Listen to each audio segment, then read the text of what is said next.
Hi guys, कैसे हो आप सब लोग। देखो, आज हम पढ़ेंगे सेल चैप्टर। ओके। मैं आपको सेल साइज, सेल शेप ऐसे इजी इजी कुछ भी नहीं बताऊंगा। जो सबसे ज़्यादा इम्पोर्टेंट है आपके लिए वो बताऊंगा और सीधे पॉइंट पे आऊँगा। ये देखो, आपको नीट में भी पूछा जा सकता है और आपको आपके क्लासेस के एग्ज़ाम में भी पूछा जा सकता है। तो फिर आज हम सीधा पढ़ेंगे animal cell and plant cell के जो ऑर्गन्स है उसके बारे में। पहले हम लेंगे cell wall, outside to inside जाएंगे। ओके। सेल वॉल का सबसे ज़्यादा इंपॉर्टेंट फंक्शन क्या रहता है? प्रोटेक्शन। और सेल को प्रोटेक्ट करता है बैक्टीरिया, फंगाई से जो सेल को जो डैमेज करते हैं उनसे प्रोटेक्शन देता है। ओके। और सेल वॉल सिर्फ प्लांट सेल में प्रेजेंट होता है, एनिमल सेल में सेल वॉल एब्सेंट होता है, absent in animal cell. Okay. अब इससे ज़्यादा इसके बारे में आपको कुछ भी नहीं पूछेगा। अब पढ़ेंगे हम सेल मेम्ब्रेन। सेल मेम्ब्रेन का भी क्या वर्क होता है? प्रोटेक्शन। और ये किस में होता है? Both plant cell and animal cell. Okay, animal cell and plant cell. और सेल मेम्ब्रेन को ही क्या कहते हैं? Plasma membrane. ये आप याद रखिए, सेल मेम्ब्रेन को कहते हैं plasma membrane.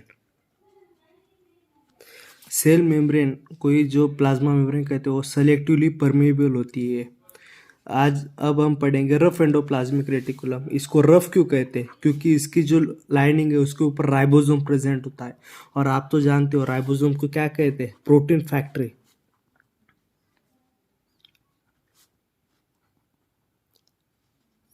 It means that जो सेल में जो प्रोटीन फॉर्म होता है वो कौन बनाता है? राइबोसोम। इसका मतलब रफ एंडोप्लाज्मिक का क्या फंक्शन हुआ? Protein synthesis. और इसको रफ क्यों बोलते हैं? क्योंकि इसकी जो बॉर्डर है उसके ऊपर राइबोसोम्स प्रेजेंट होते हैं। ओके। अब हम पढ़ेंगे क्लोरोप्लास्ट, जो सिर्फ प्लांट में प्रेजेंट होता है। क्लोरोप्लास्ट, क्लोरो और प्लास्ट मीन्स ये प्लास्टिड का एक टाइप है। अब इसको क्लोरोप्लास्ट क्यों कहते हैं? क्योंकि इसमें क्लोरोफिल पिगमेंट प्रेजेंट होता है जो सिर्फ प्लांट में होता है। ग्रीन कलर पिगमेंट होता है क्लोरोफिल जो है, ये ग्रीन पिगमेंट है।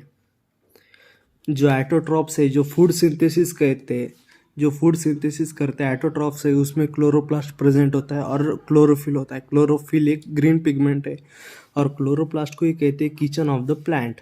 ओके। अब हम पढ़ेंगे माइटोकॉन्ड्रिया। माइटोकॉन्ड्रिया को कहते हैं power house of the cell. Power house क्यों कहते हैं? क्योंकि एनर्जी प्रोडक्शन करता है। पावर मतलब ही एनर्जी। ओके। अब ये एनर्जी कैसे प्रेजेंट करता है?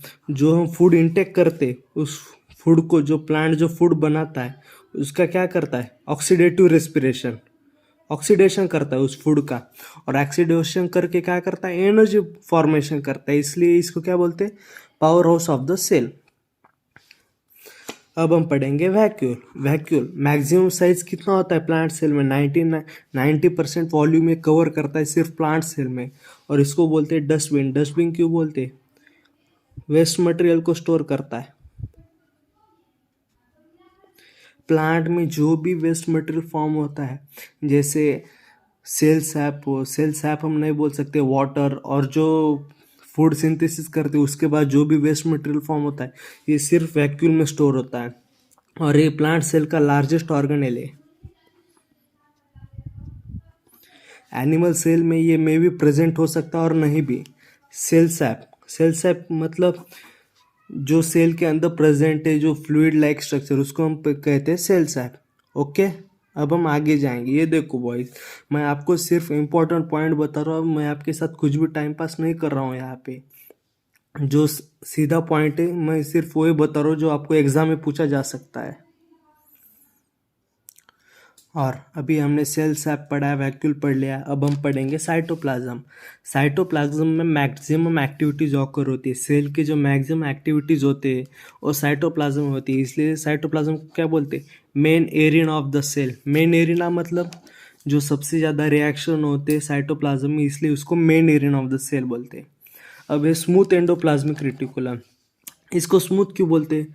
रफ को क्यों बोलते हैं? क्योंकि उसके ऊपर राइबोसोम प्रेजेंट है। इसको स्मूथ क्यों बोलते हैं? क्योंकि इसके ऊपर राइबोसोम एब्सेंट है। राइबोसोम एब्सेंट है मतलब ये प्रोटीन सिंथेसिस नहीं करेगा। मतलब इसका फंक्शन क्या होगा? Lipid synthesis.